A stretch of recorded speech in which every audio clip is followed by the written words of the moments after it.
March 18, 1944. Late evening. A cold assembly hall deep inside central Germany. The lights hum faintly overhead. The concrete floor is spotless, almost sterile. A small group of engineers stand in silence as a sleek, unfamiliar shape rests on its supports nearby. It does not look like a weapon from this war. Its lines are clean. Its surface is smooth. It feels modern. A senior officer steps closer, running a gloved hand along the metal. He does not smile. He does not speak right away. Around him, notebooks remain closed. No one wants to miss what comes next. Outside these walls, German cities burn. Rail lines are strained. Fuel is scarce. The front lines are bending under pressure on multiple directions at once. Inside this room, none of that seems to exist. Here, the future still feels possible. You can almost feel the belief hanging in the air that technology might succeed where strategy has begun to fail. That innovation might compress time, reverse momentum, restore control. This belief has a name now. WW2. Wonder weapons. They are not rumors anymore. They are real. Jets that outrun anything in the sky. Rockets that strike without warning. Submarines designed to stay hidden longer than ever before. Tanks heavier and more complex than anything fielded so far. On paper, they are extraordinary. In test conditions, they perform exactly as promised. The question no one asks out loud is whether the war will wait for them. A young engineer watches quietly from the edge of the group. He has spent months refining components, solving problems that did not exist a year ago. His work is precise. His pride restrained but real. He believes this matters. And in isolation, he is not wrong. Germany's technical community has produced innovations that will shape warfare for decades to come. Even now, under constant pressure, breakthroughs continue to emerge. But war is not fought in isolation. Beyond this hall, production schedules slip. Raw materials arrive late or not at all. Skilled labor is harder to replace. Bomb damage forces factories to disperse, slowing output even further. None of that is visible here. This is the seductive danger of advanced weapons. They invite focus. They concentrate attention. They promise decisive impact. You can almost feel how comforting that promise is. If one machine can do what 10 cannot, if one breakthrough can offset months of setbacks, if speed and sophistication can compensate for shrinking resources, then perhaps the balance can still be restored. At high levels, this thinking takes hold. Resources are redirected. Priorities shift. Projects multiply. Each one claims urgency. Each one demands protection. Each one promises results. The battlefield, meanwhile, continues to operate on different rules. Frontline commanders do not ask for marvels. They ask for reliability, for fuel delivered on time, for spare parts, for enough trained crews to keep units operating beyond a single engagement. Advanced weapons arrive slowly, in small numbers, often without the logistical framework needed to sustain them. A jet aircraft sits grounded, not because it is ineffective, but because maintenance crews lack experience. A rocket strikes its target, but cannot be produced in sufficient numbers to matter operationally. A new submarine design performs well in trials but enters service too late, too few. You can almost sense the disconnect widening. Innovation is accelerating. Effectiveness is not. This gap is not immediately obvious to those invested in the technology. Each successful test reinforces confidence. Each demonstration fuels hope. But the war is not decided by demonstrations. It is decided by scale, by repetition, by endurance, by the unglamorous machinery of supply and production. Germany's advanced weapons are brilliant solutions to specific problems. What they cannot solve is the cumulative weight of a global war that demands consistency more than ingenuity. And as 1944 progresses, the contradiction becomes harder to ignore. The more advanced the systems become, the more fragile they are in practice. The more specialized the designs, the harder they are to integrate into a strained economy and overstretched military. You can almost feel the irony. The very sophistication meant to save the war is making it harder to sustain. This does not mean the technology is useless. It means the context has changed. Innovation alone cannot compensate for lost time, disrupted logistics, and an enemy that can outproduce, outtrain, and outlast. Yet the belief persists that the next breakthrough will be different, that the next system will arrive in time, that technology can still turn the tide. As Germany commits ever more resources to advanced weapons, it narrows its options, betting on precision in a war that now favors scale. The promise is still there. So is the pressure. And standing at this crossroads, one question remains unresolved. What happens when the most advanced tools of the war collide with the simplest demands of reality? By mid-1944, the pattern becomes harder to disguise. Advanced weapons are no longer theoretical. They are entering service slowly, unevenly, and often under conditions that reveal their limits immediately. A jet fighter takes off from a damaged airfield. It climbs faster than any Allied aircraft can follow. In a straight line, it is untouchable. Pilots know it. Allied intelligence knows it. But it flies alone. There are too few of them. Fuel allocations are tight. Spare parts are scarce. Each flight risks grounding the aircraft for days afterward. You can almost feel the imbalance. Tactical brilliance surrounded by operational fragility. The same is true on the ground. Heavy armored vehicles arrive at the front with impressive specifications. Thick armor, powerful guns, complex systems designed to dominate any opponent they encounter. They do when everything works. But complexity demands support. Trained mechanics, specialized recovery vehicles, reliable transport routes. Those supports are eroding. Rail lines are bombed repeatedly. Replacement crews receive less training than their predecessors. Production runs are interrupted, then restarted in new locations, each move reducing efficiency. Germany's industrial system is no longer optimized for scale. It is optimized for survival. This distinction matters. Advanced weapons require stable environments to reach their potential. They demand consistency in manufacturing, maintenance, and training. Wartime Germany can no longer provide that consistency. You can almost see how this creates a paradox. The more sophisticated the weapon, the more vulnerable it becomes to disruption. Minor delays cascade into major limitations. A factory produces an advanced component, but cannot secure the raw materials to complete the assembly. Another finishes an airframe but lacks engines. A third delivers vehicles, but crews are unavailable. Nothing arrives complete. At sea, the same pattern repeats. New submarine designs incorporate cutting-edge features intended to counter Allied detection. On paper, they represent a genuine threat. In practice, they enter service when experienced crews are already depleted. Training cycles are compressed, patrols are shorter, losses cannot be replaced quickly. Innovation has outpaced the system meant to sustain it. Meanwhile, the Allies pursue a different approach. Their technology advances steadily, but always with production in mind. Designs are simplified when necessary. Reliability is valued as highly as performance. You can almost feel the contrast. Where Germany fields a handful of extraordinary machines, the Allies field thousands of adequate ones. Where German systems demand ideal conditions, Allied systems are designed to function under strain. The battlefield rewards the latter. Advanced weapons score successes. Individual engagements demonstrate their potential. Pilots report victories. Commanders take note. But victories at the edge do not translate into momentum. They do not alter supply lines. They do not replenish losses. They do not change the daily arithmetic of fuel, ammunition, and manpower. War, at this stage, has become a contest of systems rather than ideas.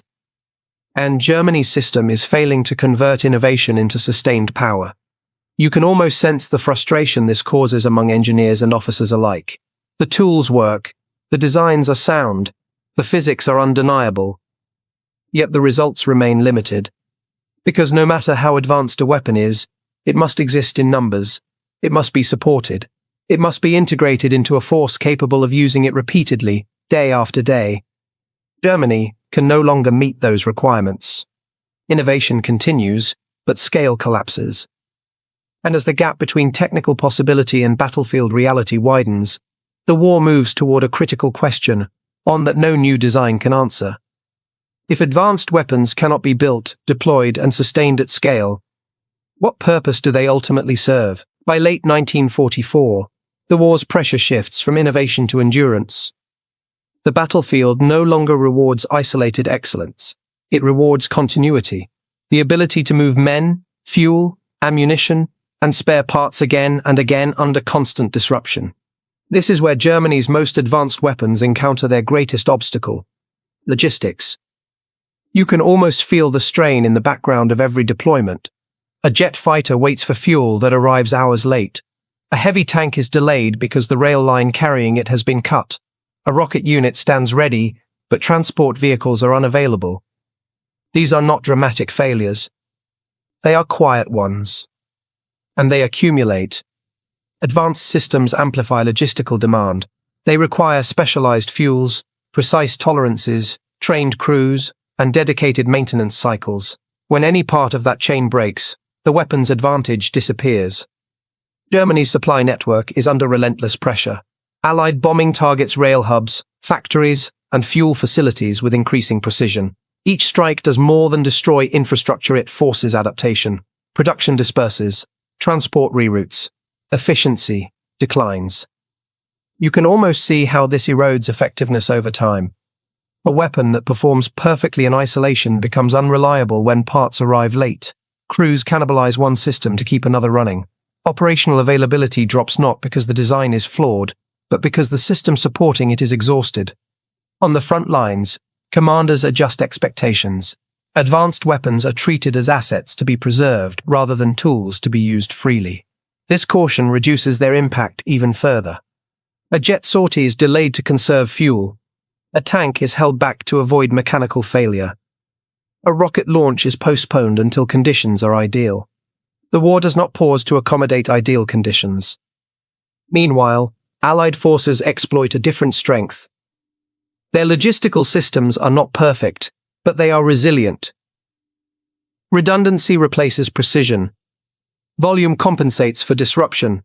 Where Germany must protect each advanced weapon, the Allies can afford losses. Where Germany concentrates resources, the Allies distribute them. You can almost feel how this changes operational tempo. Allied units maintain pressure continuously. If one route is damaged, another is used. If one factory is hit, production continues elsewhere.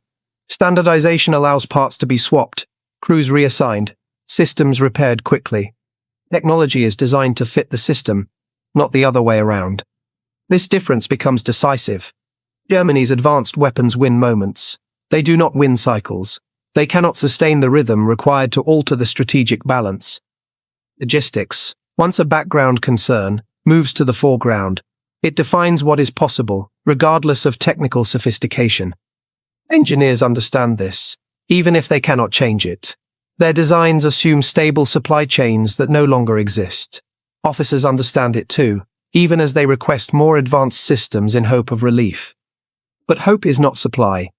The war has entered a phase where success depends on repetition, on the ability to replace losses faster than they occur, on delivering the ordinary reliably, rather than the extraordinary occasionally. Germany's advanced weapons are answers to yesterday's problems, arriving in a war that now demands something else entirely. And as logistical realities tighten their grip, one truth becomes unavoidable. No weapon, no matter how advanced, can overcome a system that cannot sustain it. The question now is not whether German technology was impressive, but whether it arrived too late, into a war it could no longer influence. As 1944 turns into 1945, Germany's advanced weapons reveal another limitation, one less visible than shortages, but just as decisive. Complexity. Every new system promises superior performance. It also demands more from the people expected to operate it. Training grows longer, procedures multiply, failures become harder to diagnose under pressure. You can almost feel the burden shifting onto crews who are already stretched thin. Pilots transition to unfamiliar aircraft with minimal flight hours. Ground crews learn to service engines that require precision tools and stable conditions, luxuries rarely available near the front. Tank crews confront machines so intricate that minor damage can immobilize them completely. The machines are impressive. The margin for error is not. War compresses time. It reduces training cycles. It forces rapid replacement of experienced personnel. In this environment, simplicity becomes an advantage. Germany's advanced weapons demand mastery at the exact moment mastery becomes hardest to maintain. This creates a quiet mismatch between design and reality. A highly trained crew can exploit an advanced system's full potential. A partially trained one cannot. As casualties rise and replacements arrive with less preparation, performance declines. You can almost see how this erodes confidence. Crews hesitate to push machines to their limits. Commanders hesitate to commit rare assets aggressively. Risk aversion spreads, not because courage is lacking, but because loss is irreversible. Each advanced weapon becomes too valuable to lose. This changes how they are used. Instead of shaping the battlefield, they are conserved. Instead of being integrated widely, they are concentrated. Instead of enabling flexibility, they demand protection. The enemy notices. Allied forces learn to avoid direct confrontation with Germany's most advanced systems. They bypass them, isolate them, apply pressure elsewhere. Complexity narrows options. Meanwhile, Allied equipment evolves differently. Designs are simplified when possible. Training focuses on fundamentals. Crews are prepared to operate under imperfect conditions. You can almost feel the contrast in philosophy. One side builds machines to dominate. The other builds systems to endure. Complexity also slows adaptation. Modifying an advanced system takes time, tooling, and coordination across dispersed factories. Field modifications become risky. Improvisation is limited. Simple systems can be adjusted quickly. Advanced ones resist change. This rigidity becomes costly in a war defined by constant adjustment. Germany's technological edge begins to feel less like an advantage and more like a constraint. Each innovation locks resources into a narrow path, reducing flexibility elsewhere. Engineers push forward, refining designs even as the environment deteriorates. Their work remains impressive. It is also increasingly disconnected from the conditions in which the weapons must function. You can almost sense the tragedy of it. Brilliance applied too late, in the wrong context, at a scale that cannot be sustained. The war no longer rewards the perfect solution, it rewards the workable one. As Germany continues to field advanced weapons in diminishing numbers, their strategic value shrinks. They influence tactics. They inspire fear. They do not alter outcomes. Complexity has become a liability, and as the gap between innovation and execution widens, a deeper realization takes hold. The problem is no longer technical. It is structural, and no amount of engineering can fix that. Which leads to the final question, that defines the end of Germany's technological gamble. If complexity cannot be supported, and scale cannot be achieved, what remains when innovation runs out of time? By early 1945, the imbalance becomes impossible to ignore. Germany's advanced weapons exist, but not in the numbers the war now demands. Production, once ambitious and centralized, is fragmented and reactive. Factories operate under constant threat. Skilled workers are scarce. Transport is unreliable.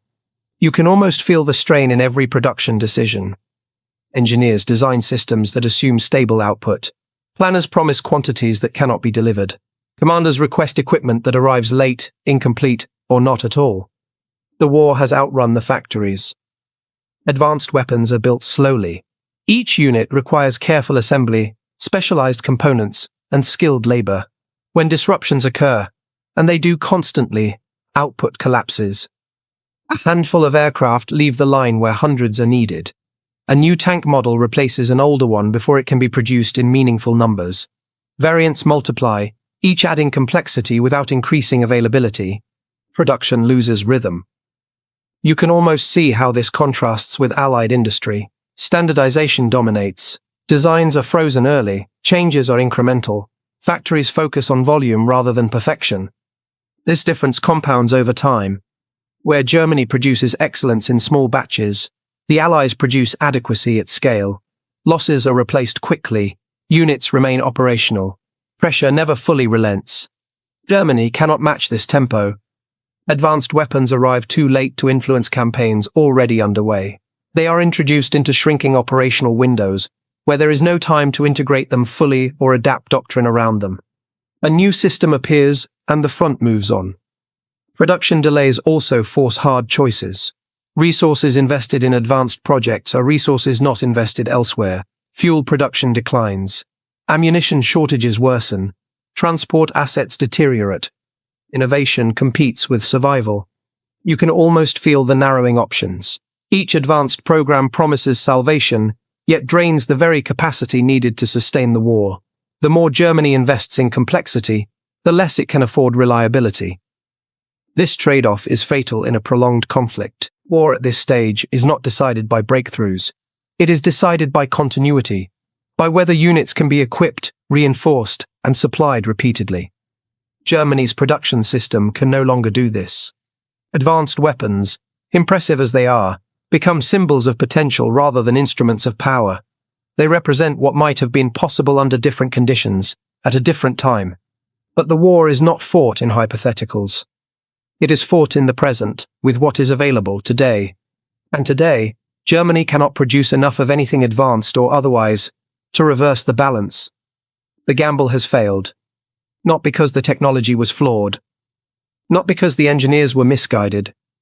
But because production could not keep pace with the demands of a global industrial war. As the fronts collapse and resources dwindle, the realization settles in quietly, unmistakably. Advanced weapons did not lose the war. But they could not save it. All that remains is to understand why. As the war moves toward its conclusion, Germany's technological gamble reaches its final reckoning. The advanced weapons still exist. They still impress. They still represent extraordinary engineering skill. But they no longer matter in the way they were meant to. The battlefield has become unforgiving to anything that cannot be replaced, sustained, and supported continuously. At this stage, even effective weapons are overwhelmed by the scale of operations unfolding around them. You can almost feel how narrow their impact has become. A jet sortie disrupts a formation, but air superiority remains unchanged. A heavy tank dominates a local engagement, but fuel shortages immobilize it days later. A rocket strikes a city, but production cannot maintain pressure. These actions are isolated. They lack follow-through. War, at this scale, demands systems that can apply force repeatedly, predictably, and everywhere. It demands logistics that can recover from disruption, training pipelines that can replace losses, production lines that can run without pause. Germany's advanced weapons offer none of that. They are brilliant answers to tactical questions in a war that has become strategic and systemic. You can almost sense the shift in perspective among German commanders. Early confidence gives way to resignation. Technology is no longer expected to reverse outcomes, only to delay them. The focus narrows. Protect what remains. Conserve fuel. Avoid unnecessary losses. Advanced weapons are no longer tools of victory. They are tools of prolongation. This is not failure of intellect. It is failure of context. Germany's engineers pushed the boundaries of what was possible. But possibility alone does not win wars. Wars are won by alignment between technology, industry, logistics, training, and strategy. Here, alignment is gone. The Allies, meanwhile, continue to apply pressure steadily. Their technology is not always superior, but it is sufficient and, crucially, available in numbers. Losses are absorbed. Units rotate. Supply flows continue. This steadiness proves decisive. You can almost feel how inevitability replaces uncertainty. The question is no longer whether advanced weapons can change the war, but how long they can delay its end. The answer is not long. As territories shrink and infrastructure collapses, even maintenance becomes impossible. Advanced systems are abandoned, sabotaged, or captured not because they failed in combat, but because there is nowhere left to support them. The war strips innovation of its shelter. What remains is a simple truth that the battlefield has enforced relentlessly. Technology cannot substitute for systems. Innovation cannot compensate for scale. Brilliance cannot overcome exhaustion. Germany's advanced weapons did not lose the war. They simply arrived into a conflict that no longer rewarded what they offered. They belonged to a future that could not be reached. And in that realization lies the final lesson, one that extends far beyond this war. In industrial conflict, victory does not belong to the side with the most advanced tools, but to the side that can sustain ordinary ones, everywhere. For as long as it takes.